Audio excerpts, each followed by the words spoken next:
Okay, so we are jamming. So because we are doing, we're going to be leading into a traditional bodhicitta practice, a traditional Tibetan practice that is to serve all beings, which really probably every Tibetan practice is for serving all beings. But, you know, that's really in our awareness right now. This particular Tara practice that my teacher introduced 3 weeks ago, my inspiration was to support not just people maximizing their own practice at home, but this one right now that she gave is so appropriate, Lama Tsultrim Alione, that I wanted to really give the basic tools and pieces to maximize this practice.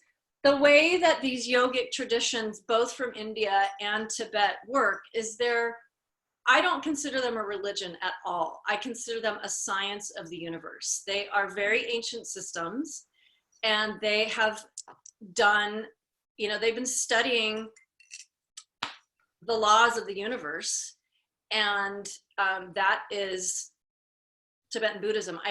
There's many branches to Buddhism, so I'm not really going to speak on any others, but the yogic branch of Tibetan Buddhism, Vajrayana, I mean, from my vast research and practice in some of the world's religions, and even non-religious systems, the Tibetans are extremely thorough and accurate.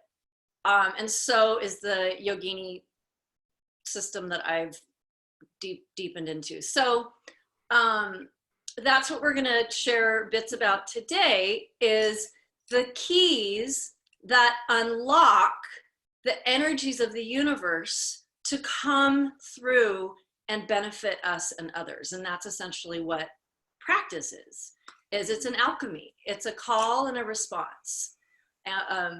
So we're the calling and the universe is the response. And there are keys that literally unlock the doors to the barriers between us and these other realms. So we're gonna start with, so today, I'm gonna look at my little outline. The little outline I wrote for today is we are going to go over how to use a mala, which is a prayer bead, types of mantras. There's many, many types. We'll just focus on a few today. How to use the breath, the pranic winds, to chant, to make the sacred sounds from our body. Every sound is a vibration in the universe, and how do we optimize what we have to create those sounds?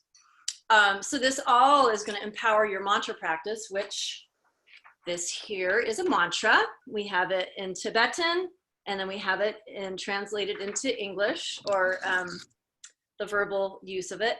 And then we're going to talk about bodhisattva and bodhicitta. So these are bodhicitta. This is a bodhicitta practice, which means we are doing it for the benefit of all beings, every single being, none forgotten. And I know there's some beings out there that you're like, well, I don't want to include that one. Well, it doesn't work like that. Bodhicitta is everybody. So the way we're going to start actually is with some bodhicitta. So you can hands to the heart if you'd like. And I'm just going to first say it in Tibetan and then briefly describe it in English. So we're basically dedicating this little window of time together here. I'm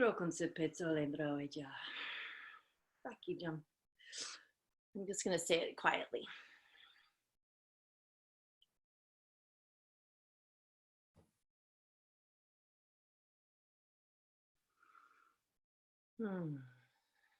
So we're dedicating this to all beings. We're asking for the victorious ones to be at our backs. We are encouraging ourselves to do bodhicitta practice, to live in a bodhicitta way, to be bodhisattvas, which means we are living our lives for the benefit of all beings, and that we can gain the power to actually make a difference. This is our bodhicitta to start our time together. Okay, so we're just going to go down this little list. Let me get my little list again. So, and then definitely we'll have time for questions. So the first thing, now in these two traditions that I'm speaking of, we don't share our mala. We don't let other people other than our practicing community, which is called Sangha, see our mala. So I'm not going to show you my mala, but in essence, the first thing you want to do when you get a new mala is count. Well, first of all, before you get it, before you purchase it or receive it or whatever the heck you're planning on using it for authentic practice, you want to count, are there 108 beads on it? Because, you know, if you're getting something from India, not a perfect system. So you want to make sure you're getting 108. And that's a whole nother conversation about 108, the number and its symbology. But you want 108 prayer beads on your mala, which is called prayer bead mala. So that's first. And then depending on who you talk to or depending on which system you are practicing in, you may use the right hand to move the mala. You may use the left hand. I find that when I started out with mala practice, I was using both hands. One was feeding and one was counting. And so you use the mala as a counter. And part of the beauty of the mala is in the ends of the fingers, we have, you know, the body has this extensive network of, in the medical system, it's called our nervous system pathways, Chinese medicine, it's meridians, in the yogic system, it's nadis. It's the whole energetic system, like intricate wiring. And a lot of that is coming out. I'm not going to say all, because I don't know it well enough, but a lot, if not all of the endings come out in a few places in the body, including the fingertips. So when we're rolling a mala, we're counting one bead at a time and we're rolling it through the fingertips. It's also doing a feedback into the system. So part of the rolling of the mantra is not just counting, it's actually what's happening with, it's like mudras. So those of you who have done mudra with me, each finger is a whole different story, is a different planet, is a different element, you know, all these different things that happen with the mudra. The same idea is when we're moving the prayer bead through the finger, you're having an energetic feedback. So with this Tara mantra, you would do one of this per bead. And so I have this on the Facebook. You can download this, or you can just open it when you're ready to do the practice. Tara Mandala is what the place my teacher established, Lama Tsultrim Alayoni. So she made this available. And Chandra was the one that led it 2 weeks ago, I think. And I will make that link available just so, because she's great. She teaches all about this 20th Tara. So there's, I'm going to jump around really quick. Well, before I jump. So anyway, this 2-line, this is one mantra. So this mantra, I'm going to say that this mantra is probably a mula mantra. So the 3 mantras that I'm going to talk about today, first of all, mantra is the sound that we're making from the breath. And this is what Buddhism is about. Buddhism is about awakening body, speech, and mind. We are so fortunate to have a human body because there's no other being known of that has the capacity of this vehicle, of this body, this type of mind, and this type of speech capacity. That these are the 3 requirements to awakening into our Buddha nature. Using the body, so you're using the mala, using the speech, using the pranic winds to create sacred sound, and awakening the mind, using the mental capacities to focus and direct, visualize, whatever it is the practice is on. So this one we actually, this one is actually deity yoga, which means, and Chandra will explain it, that you are not just calling forth Tara, you are becoming Tara. So you are becoming the deity, and that is called deity yoga. So, and it's an exchange. And so these are the keys. I'm giving you the keys to unlock this. And sometimes the only key that you really need is full presence and sincerity. And that has a lot of value. But in addition, these are the tools that I'm giving today that will give you an authentic mantra practice. So the 3 types of mantras that I was going to just address today was Bija, Mula, and Gayatri. So Bija, and we're using Sanskrit. So Sanskrit is from India, and this system, and it's just such an incredible story. I'm not going to get into that right now because that's a whole story in itself. But Sanskrit is one of the most ancient languages still alive and practiced on the planet. So when anything has that type of longevity or weight, you can pretty much count on it. So considering Sanskrit has been on the planet in use as a sacred vibrational language to access all of the dimensions, or at least many, you know, you can really count on it and trust in it. So the Tibetans, the yogic system from India, my understanding is what springboarded the yogic system in Tibet. And so the Tibetans, they use the Sanskrit in many different ways. So each of these is a bija.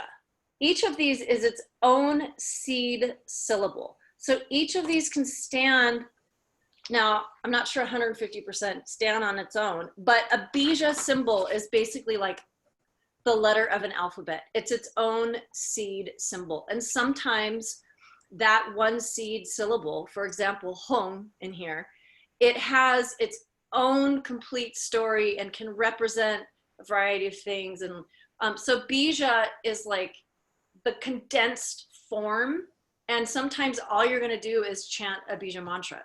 You're just going to chant the one seed syllable. So bija makes extended mantras, and so I'm going to guess this one is a mula mantra, which means it's a bit more of an extended description of something. And then a Gayatri mantra. Gayatri, what I've been taught is that every deity, at least in the Hindu system, has a Gayatri mantra. And so it's a way of opening doors, honoring, creating that relationship. And each deity has its own sound, and those are like the keys that open the doors. And then there's including making offerings. So before I started the call today, I lit my altar and I started burning Tibetan incense. And these are offerings, and we're creating sincere relationship. It's like if you want to create a relationship with someone and you want them to really believe that you're sincere, you're going to show up with your fullest heart and presence, and maybe you're going to bring them gifts every time. I mean, that really gets people's attention, sweet, sincere gifts. So the idea of having a sacred space and altar. So session number 2 of Soothing Saturdays, last week, we created our meditation seat, which that above everything else, if you only make a meditation seat, that is very important. And ideally the meditation seat in itself, which I get into extensively last week, it's the same seat, at least for an extended period of time. So anyway, watch last week's number 2 for all those details. And then I say at least light a candle, make that significant mark that you're changing the time and space to do practice. So you sit on your seat and your whole system is like, oh, we're dropping in. And then you light a candle, and it's kind of the offering of like, I am knocking on your doors, whomever you are practicing for, or whatever you're doing, whatever practice. Okay, so Bija, Mula, Gayatri. So how to chant and use the breath? Well, I would say go to week 1 of the Soothing Saturdays. We do a really beautiful alternate nostril practice, and you've probably done a basic one in a yoga class. Well, the one that I share in week number 1, I find it to be next level compared to what I've learned in a yoga class. So I've taken the foundational yogic practice, and then I have received guidance on how to make it even faster and swifter to get the results of stilling the mind, balancing the nervous system, and preparing the whole body, speech, and mind for optimum practice. So that breathing exercise is going to really help you lengthen the breath, and the breath is going to access, it's just going to access from your whole being. So there's ways to use the breath and the mantra. So for example, we're just going to use Om.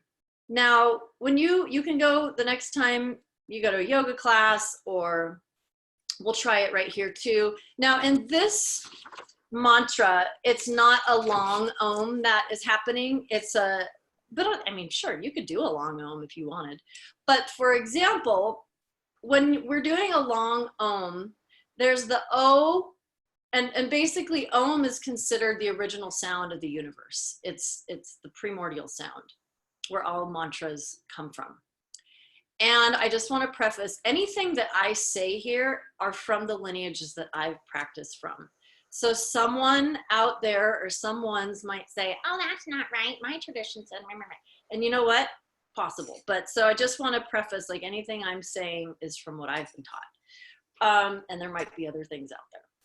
So Om, we have the Om, and then to really vocalize the we can bring it back in, and just a basic, there's different places we can bring it, but when in doubt, just bring it into the heart and allow that to radiate and reverberate and ignite the heart energy, ignite the intention of your practice, the dedication of your practice. So for example, I'll do it and you can just listen for starters. Om.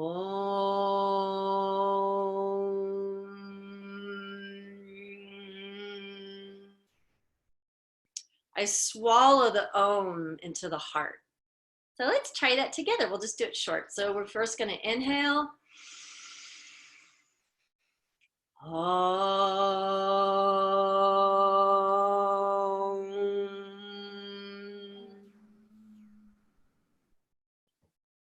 Yeah, and you do the Om as long as your breath capacity is nice and sweet and soft with it. So that in itself, even if you just did Om, like really gave it for a mala. So one mala, 108, is called a japa. So even if you just did one japa of Om, just try it and see how you're, okay, here you go. Here's a great practice, especially these days when we might be feeling centered, but how many people right now are really struggling? So even if we do this practice and dedicate it to those who are struggling, if you do that in the alternate nasal breath at your seat, your asana, and then do 108 Oms, I'm telling you, you're going to be activated. And if you do it, I want to hear about it. So please reach out. Okay, so going through the list here. So we're going to do this one in a moment. But the idea is that we have all the 5 elements in we are constructed of the 5 elements. So we've got earth, fire, water, air, and space. And the use of breath is part of that. The use of body is part of that. The brain, the tapas, the yogic fires in our being, all of these things are working together. The fact that we're in the universe, we're seated on the earth, we've got the blood flowing through us, the waters, etc., our bodily fluids, our amrita, all of these things. We are this incredible construction of the whole universe, in this vehicle, our body, our life, our mental capacity, awareness. And so the mantra is like this energetic expression of that from this ancient science that has studied the universe extensively. And so we're tapping into this ancient universal wisdom science, and we are co-creating with it. And we're using these keys. Just be like, hey, I have these keys. I know how to use them. I'm calling on your support for the wellness of all beings. So that's our bodhicitta. And, you know, it's very powerful. So bodhisattva is one who has made that commitment. So there are some beings who, when they awaken into their fullest, magnificent, omniscient state, they go beyond our realm, and they're gone. They're out there doing whatever they do out there. So the bodhisattva has made commitments. So for example, Chenrezig, the Dalai Lama, Avalokiteshvara, they're all one. And the Dalai Lama, it's amazing. We have this incredible deity in the human form walking the earth and giving teachings. And for example, he has made the commitment that he will be in the human realm in some form or shape until all beings have been liberated from suffering. And so that is what a bodhisattva is, one who has made that commitment. Tara, she's one of them. And she is symbolized by saying, hey, I am in the human realm till everybody's golden. And so she has, and there's 21 Taras. Each Tara has her own job title. This Tara, as Chandra will explain, is the 20th Tara, saffron colored Tara, and her duty, so her name, as this says, is Tara Ritru Loma Gyunma. So noble lady of mountain retreat, clothed in leaves, who removes contagious diseases. That is her job title. And so she is symbolized as, she's made her commitment to be in the human realm. She's got one foot in meditation posture and one foot on a lotus at the earth. So she's got a foot on the earth. She's like, I'm here. I'm here. I've made that commitment. I'm a bodhisattva. I've made that bodhicitta commitment. So just like the dakinis, those of you who have studied with me on the dakinis have one foot dancing on the earth, fully committed to be here for all beings. And then one foot is raised up in the meditation posture, in the half lotus.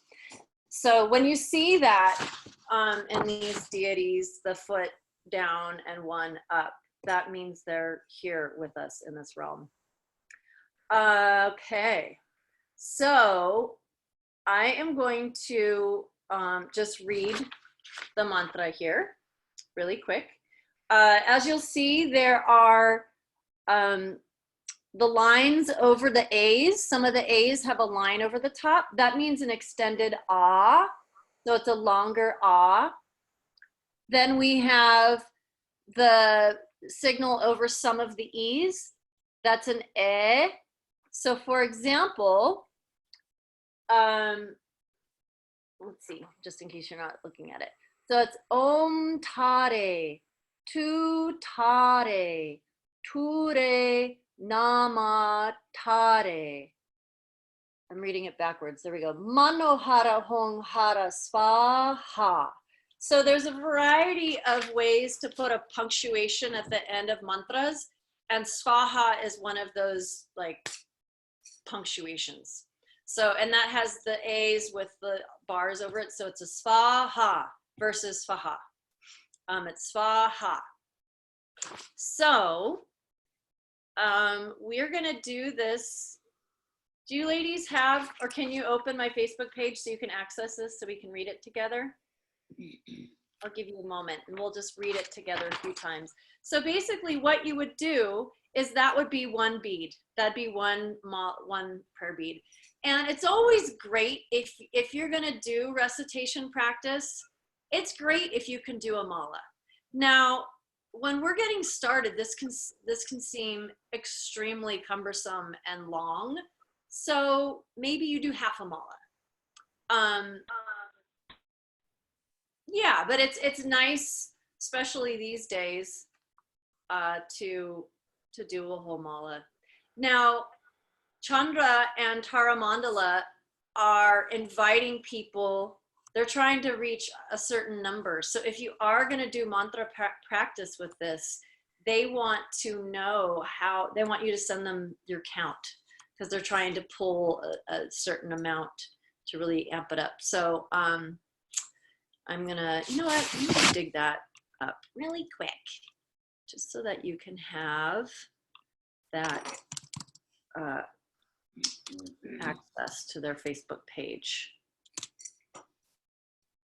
So give me a moment, and then we are going to do it together a few times. I'm looking for it, Tenley. Oh yeah, the Taramanda website. Oh, yeah, you get the paper. I'm gonna get the Taramandala website. Okay, here we go. Is that good enough? Hold on, let me see what you got. I don't see it, but if you've got the paper, oh yeah, there you go. Awesome. Okay. You're golden. All right, so let me just see. I'm trying to find where they are collecting the mantra recitation. Okay, here we go. This is when she introduced it, which is really great. Okay. So, yes, okay. So this is, if you want to actually know about the details of this Tara practice, which I definitely say if you're going to do this, you want to for sure check out this web page. Chandra goes into this in detail. So here you go. You go to the Tara, I've got the link there. You go to the Facebook page. So facebook.com/taramandala.org, TARAMANDALA.org/videos. And then it's gonna have, it was 2 weeks ago, and it's gonna say the 20th Tara practice for the COVID-19 epidemic. So this is the video to look for. This link will take you directly there, but for anyone who watches this video later, you're not gonna, I don't think you can see the chat stream. So go ahead and go to facebook.com/taramandala.org/videos, and then look for the video titled 20th Tara Practice for the COVID epidemic. Okay, so the first thing we do, I'm going to just again give you the itinerary for when you do this actual practice. First thing you do is to determine a time when you can be totally undisturbed, so turning off devices. And highly recommend, if you can, printing it, because it's nice to have all the EMFs and stuff away. And if you're not going to practice this, even just having this out right now, seeing her, it brings her here more. Even if you're never going to do this, just print it out and maybe even give her. Like, it'd be so wonderful to start giving these out. Although, like me, you may not be getting near humans right now. So you can send the file. The first thing is a time where you can be undistracted. Second thing is go to the video number 1. Oh no, video number 2 actually. You go to video number 2, Soothing Saturdays number 2, to develop your practice seat and your sacred space. I've got all the details there. Then once that's in place, then you would sit on your asana, your seat. You will do the alternate nasal breathing, or maybe another, whatever's going to get you really present and accessing all your faculties. And then you will be ready to sit down and start this. And so at some point, either before or after you do your breath, making that bodhicitta prayer that you are doing this for the benefit of all beings. Here's how you spell bodhicitta. Bodhicitta.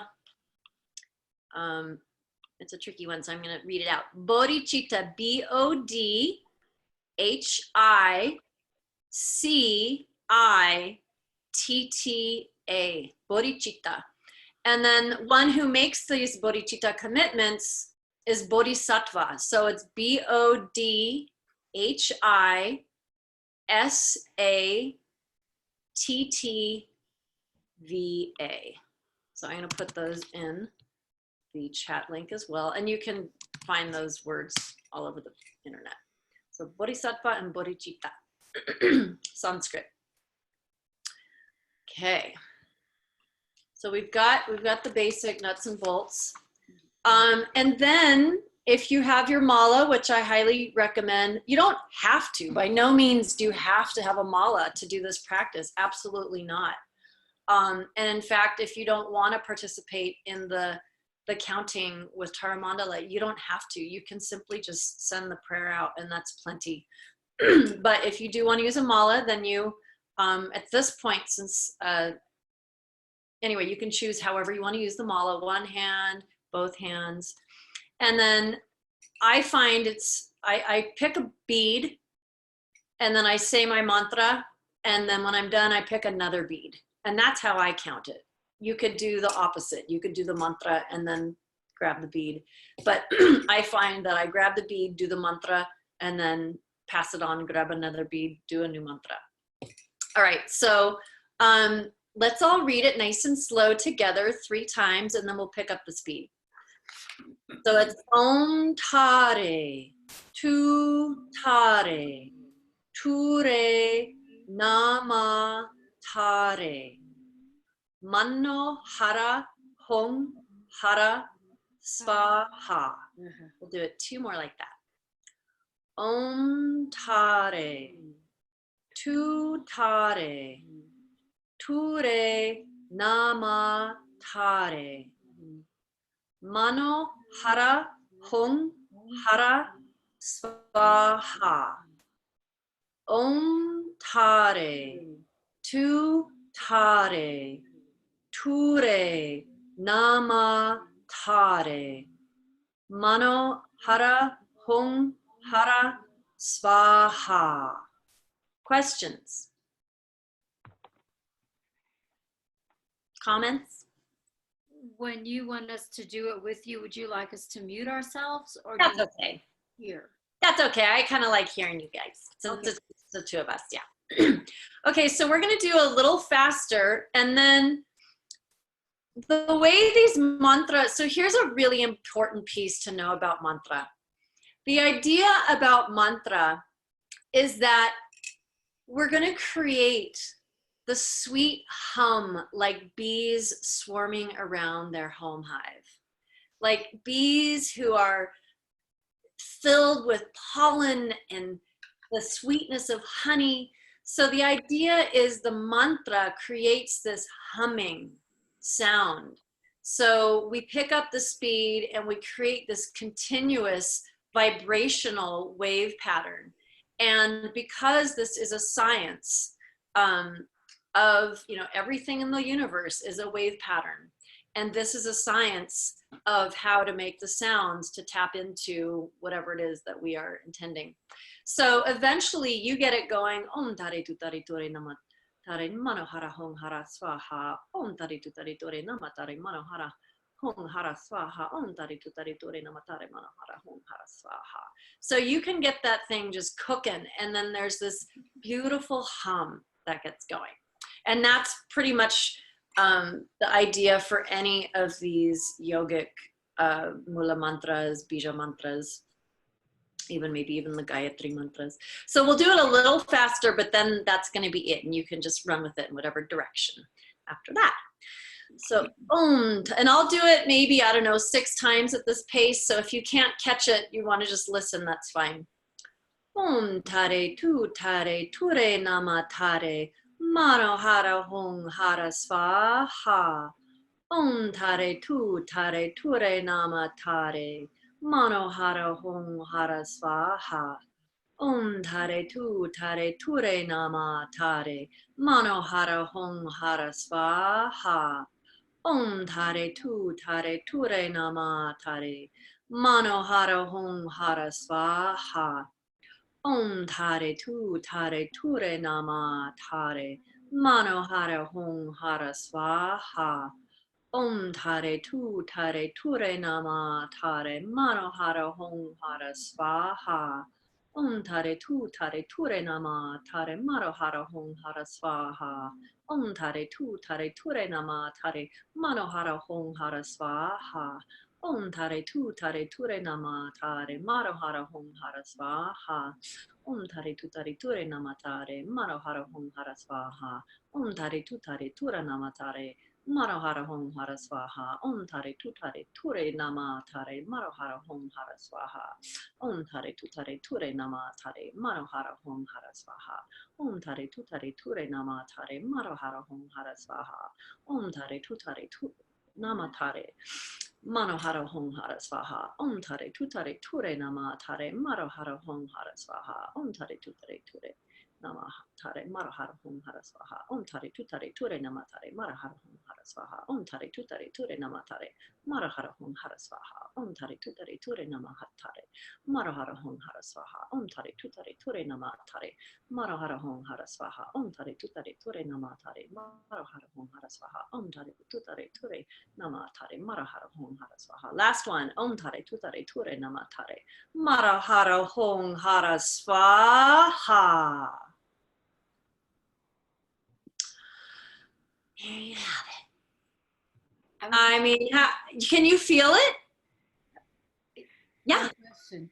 How do you know on the first, on some of the words, like the first sentence for me is Om Tare, Tu Tare, Ture.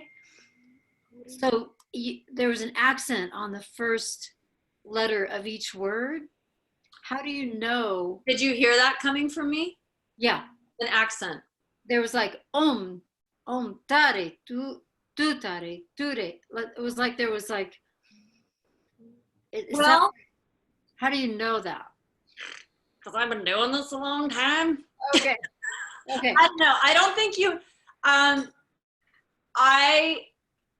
I would say listen to mine, and then even more so listen to Chandra's, and just Chandra's got she's gonna have the for sure situation figured out. Mm-hmm. I'm pretty sure that mine's gonna sound like hers. I guess it's just because I'm really familiar with this, and you kind of just start figuring out how they go after you've been doing it a while. Sorry, I don't have a better answer right now. Got it. But in regards to those symbols, the flat and the slash, those are consistent. So the flat again means? Long A, ah. Mm-hmm. And the slash on the E is an A. Oh, it's A. It's not. A. Tare. Okay. So tare, ture, tare. Yeah. Okay, got it. Thank you. Katie, do you have any questions or anything you want to share before we sign off?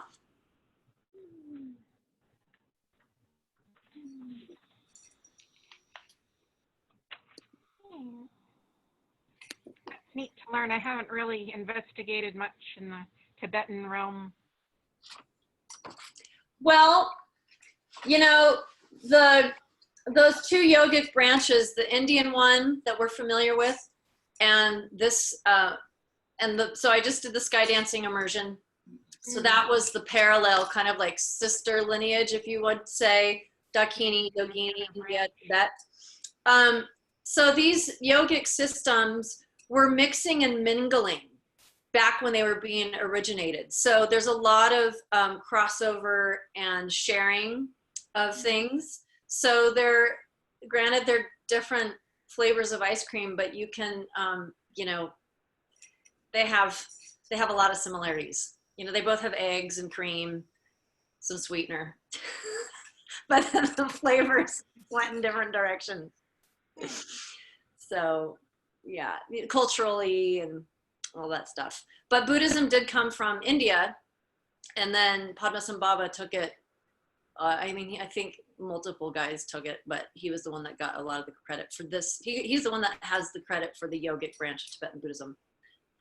So yeah, so there are a lot of similarities, which is part of why we're using Sanskrit. And what I talked about here for this, we can apply towards mantra recitation with the yogini work as well that we've done. So, you know, for the book and such that we have, that we did on New Moon, you could use the same exact principles for that. Yeah. So everything we talk about here, you can apply to all the other wonderful things we've been studying together. Yay! Okay, well, this is super wonderful. I have never shared this body of work, the mantra part, and I love it. And it's so, like, this is so incredible. That this is just such an incredible tool right now. So feel free to share it with as many people as you feel inspired. Put her up so you can see her, and enjoy your practice. And I'd love to hear how it goes, and definitely contact me if you have any questions. Super happy to support you on that. Okay. Thank you, Tenley. That felt so real. You know, like I said, this stuff is real. It's like, it's really old. It's really real. Yeah. And another thing I really appreciate about what you do is it comes from a lineage that focused on the female expression, as I understand it. This, yes, so my teacher set up Tara Mandala. And part of what, she was my very first, now my first Buddhist teacher ever was the Dalai Lama, who would have figured that. But she was the first person that helped me really run with Tibetan Buddhism. She was the one who actually taught me about dakinis. I did not know what a dakini was until this woman just like fully radically opened my world. But yeah, so one of the amazing things about Lama Tsotrang Aleyone is her focus is teaching Buddhism the feminine traditions. And that's what she teaches. And I can't think of another teacher in the world who focuses on that. And so now you can find these feminine teachings okay if you dig around, but so often teachings are just on the male archetypes, deities. So yeah, her focus is dakinis and Tara, Prajnaparamita, mother of the Buddhas. So yeah. Anyway, I think I'm gonna end the recording and wish you all wonderful practice, and I want to hear about it. So we'll just do one more bodhicitta, so we can just intend that everything we just did today, any blessings or merit that we have gathered, is for the benefit of all beings everywhere, that we may all be freed of suffering at the same very moment.